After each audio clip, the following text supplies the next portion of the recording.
राष्ट्रीय जांच agency NIA ने टेरर गैंगस्टर नेटवर्क में लॉरेंस बिश्नोई, गोल्डी बरार समेत कई गैंगस्टरों के खिलाफ अदालत में चार्जशीट करते हुए बहुत बड़ा खुलासा किया है।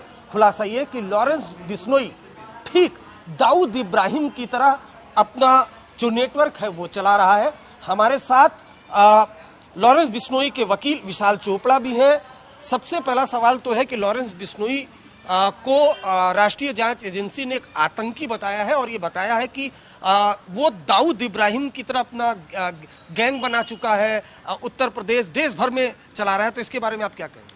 देखिए, एनआईए ने जो है मेरे क्लाइंट लॉरेंस बिश्नोई को 2 केस के अंदर में नामजद किया है। एक केस है RC-39, जिसके अंदर में उन्होंने लॉरेंस बिश्नोई के नाम से ही एनआईए ने जो है केस जो है फाइल किया है। टाइटल नेम ही लॉरेंस बिश्नोई के नाम से है। उसके अंदर ऑलरेडी चार्जशीट दाखिल हो चुकी है। उसमें अनमोल बिश्नोई, गोल्डी बराड़, काला राणा, काला जठेरी, इसके अलावा बहुत सारे और हैं गैंगस्टर्स में 16-17 आदमियों को नामजद किया गया। उसके अंदर उनके ये एलिगेशंस हैं कि जो लॉरेंस बिश्नोई है वो एक नेटवर्क चलाता है, एक्सटॉर्शन गैंग चलाता है। इसके अलावा इलीगल वेपन्स की, आर्म्स की डीलिंग करते हैं, नए नए लड़कों को रिक्रूट करते हैं अपने गैंग में शामिल करने के लिए। इसके अलावा एक माहौल क्रिएट करते हैं, एक पैनिक माहौल क्रिएट किया जाता है पूरे देश के अंदर में, और वहाँ से एक्सटॉर्शन लिया जा रहा है। इसके अलावा उनका ये कहना है सामने से कि उस पैसे का जो यूज़ है, उस पैसे को जो है लोगों की कॉन्ट्रैक्ट किलिंग के अंदर इस्तेमाल किया जा रहा है और इस पैसे को विदेश भेजा जा रहा है। लेकिन ये एक एलिगेशन बेस्ड है। इसके अंदर ऑलरेडी चार्जशीट दाखिल हो चुकी है। यहाँ तक सवाल है लॉरेंस बिश्नोई को आतंकी बताने का। उसके अंदर उन्होंने RC-37 के अंदर में दोबारा मेरे क्लाइंट लॉरेंस बिश्नोई को RC-39 में चार्जशीट दाखिल होने के बाद अभी 18 अप्रैल को दोबारा गिरफ्तार किया और 7 दिन का पुलिस रिमांड लिया। RC-37 जबकि RC-39 से पहले की एफआईआर दर्ज थी। उसके अंदर में उन्होंने कनेक्टिविटी दिखाने की कोशिश की है बबर खालसा के साथ में, लंडा के साथ में, रिंदा के साथ में, कि जो खालिस्तानी बेस्ड लोग हैं, जो खालिस्तान के लिए काम करते हैं और जिनको ऑलरेडी आतंकी संगठनों से माना जा रहा है। मेरे क्लाइंट लॉरेंस बिश्नोई का उन संगठनों के साथ में कोई कनेक्टिविटी थी ही नहीं। जो RPG अटैक हुआ है मोहाली के अंदर में, उसको बेस बना के कि जो रंगा नाम का लड़का है उसी ने वहाँ पे वो जो है बेस किया और उसी को उन्होंने वहाँ पे RPG अटैक किया और उसके साथ मेरे क्लाइंट लॉरेंस बिश्नोई की कनेक्टिविटी है। ये बिल्कुल झूठ है, क्योंकि दीपक रंगा जिसके बारे में बताया जा रहा है वो जिस टाइम अम्बाला जेल में बताया जा रहा है, तो मेरा क्लाइंट लॉरेंस बिश्नोई उस टाइम वहाँ पे क्लाइंट मेरा जेल में था ही नहीं। अम्बाला जेल के अंदर से लगातार वो नेटवर्क चला रहा है, ये बात तो सही है ना। जेल के अंदर रहते हुए सिद्धू मूसेवाला का हत्या करवाई, ये बात, ये भी आरोप है। देखिए, आरोप तो अपनी जगह है। सिद्धू मूसेवाला मर्डर केस के अंदर चार्जशीट दाखिल हो चुकी है। उस चार्जशीट के अंदर में उनका यह कहना है कि सामने से 120B यानी कॉन्स्पिरेसी के अंदर में जो पूरा षड्यंत्र था वो रचा लॉरेंस बिश्नोई ने। लॉरेंस बिश्नोई ने गोल्डी बराड़ के थ्रू जो है पूरे जो कॉन्ट्रैक्ट किलिंग करने के लिए लोग थे वो हायर किए गए शूटर्स, और शूटर्स ने उसको एग्जीक्यूट किया। लेकिन एक भी सिंगल एविडेंस लॉरेंस बिश्नोई के खिलाफ नहीं है, क्योंकि लॉरेंस बिश्नोई जिस टाइम ये वारदात होती है उस टाइम तिहाड़ जेल की हाई सिक्योरिटी जेल में बंद था। और अगर किसी बात को लेके कोई एलिगेशन एनआईए लगाती है या एनआईए की दूसरी वाली चार्जशीट में लगाई जाती है तो एलिगेशन अपनी जगह है, लेकिन एविडेंस कोर्ट के सामने प्रोड्यूस करने पड़ेंगे। अगर कोर्ट में एविडेंस नहीं होंगे तो केस नहीं टिकेगा। एक बड़ी बात एनआईए ने यह भी कही है कि जैसे 90 के दशक में दाऊद इब्राहिम ने अपना गैंग खड़ा किया था एक्सटॉर्शन से, कॉन्ट्रैक्ट किलिंग से, ठीक उसी तरह से लॉरेंस बिश्नोई ने भी अपना गैंग खड़ा किया। तो दाऊद इब्राहिम का एग्जाम्पल तो दिया है ना चार्जशीट। देखिए, चार्जशीट के अंदर में उनके एग्जाम्पल से कोर्ट में केस नहीं टिकेगा। आज उन्होंने एक लंबी चौड़ी चार्जशीट दाखिल की है जिसके अंदर में जितने भी मेरे क्लाइंट लॉरेंस बिश्नोई के खिलाफ जितने केसेस है उनको एक ब्यौरा बनाया गया।